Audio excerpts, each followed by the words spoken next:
Hello again, it's good to have you here. My name is Scott Thompson. I'm the founder of Mortgage Resolution Services, and today we are going to talk about how to manage the BPO process. That process that's critical to getting your short sales approved. The goal here is to get a BPO value that supports your transaction. Now, before we proceed to the BPO process, let's be clear on one thing. We are not here to show you, to coach you on how to get a lowball BPO. We start with the proposition that you are presenting to the lender an offer that you believe fairly represents the value in the marketplace. So again, we're not here to show you how to get to a lowball BPO. We're here to show you how to take steps to get a BPO that fairly represents the value of the property and therefore should be supportive of your transaction. Now, BPO overview. What is a BPO?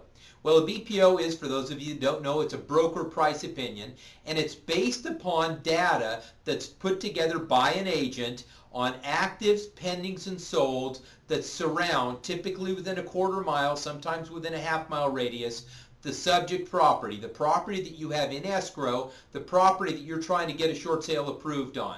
The BPO is ordered by the lender normally shortly after receiving a short sale file. One thing you want to be sure of, when they do get your file and you verify receipt of the file, verify that it will be an interior BPO. In most cases today, they order an interior BPO as a matter of policy, but you want to verify that what you're getting is an interior BPO. Now, you may be asking, don't I do the BPO? Well, the answer is yes and no. Yes, you do a BPO, and it's going to be submitted with your short sale proposal, but the lender is going to order an independent BPO, typically done by an agent through a vendor service, that's going to give them some idea as to whether or not the offer they're working on fairly represents a fair value in the marketplace. Now, what agents do BPOs? Agents working with lenders and agents who are trying to establish an REO relationship. So many of you have heard me say this before, we've now introduced the fox to the henhouse. Having said that, that does not mean that we believe that agents are out there purposely trying to undo your transactions by coming up with BPOs that are too high. But the fact is that if you don't properly manage the BPO process, you put yourself at risk of an agent tending towards the higher side because it's not difficult to do if they're focusing on the more expensive closed transactions. How do you manage the BPO process? Well, a few things. Number one, control access. Number two, make contact with the BPO agent. And number three, present your case. And finally, and make sure you do this, be easy to work with. This is not a time to confront.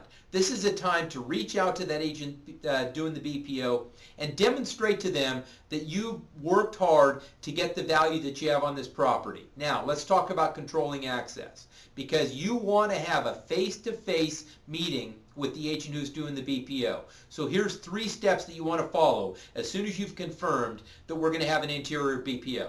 Number 1, remove the key from the lockbox. Okay? You don't want them going out and easily getting in and out of the property without meeting you. Number 2, change all the contact in the MLS to yours. Showing instructions, you're probably going to want to switch to call listing agent.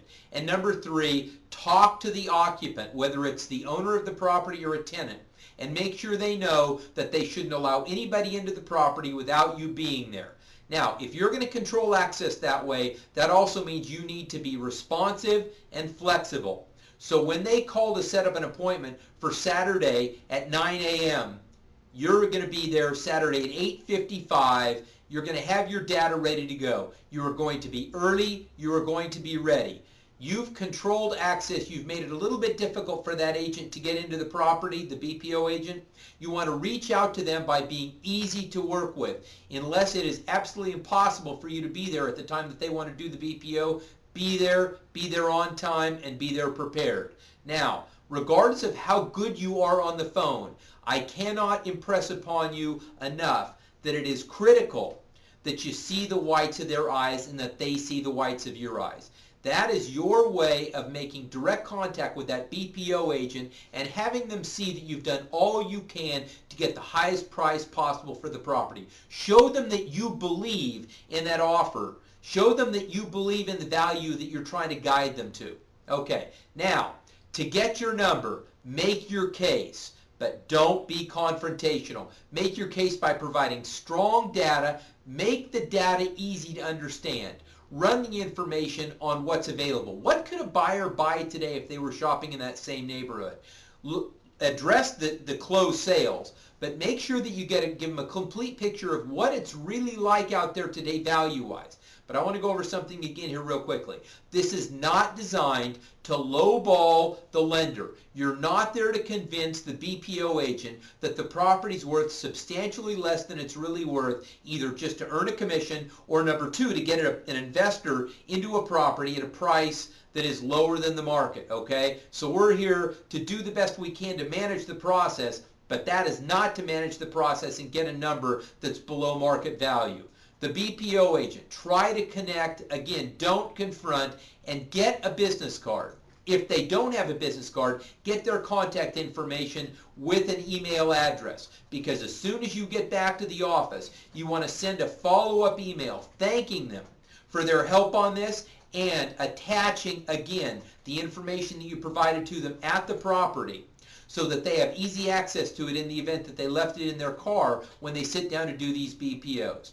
Managing the BPO process is a critical step in getting your short sales approved, because if we start on a file with a value based upon a BPO that's higher than we can get, it's going to be tough to get that deal closed.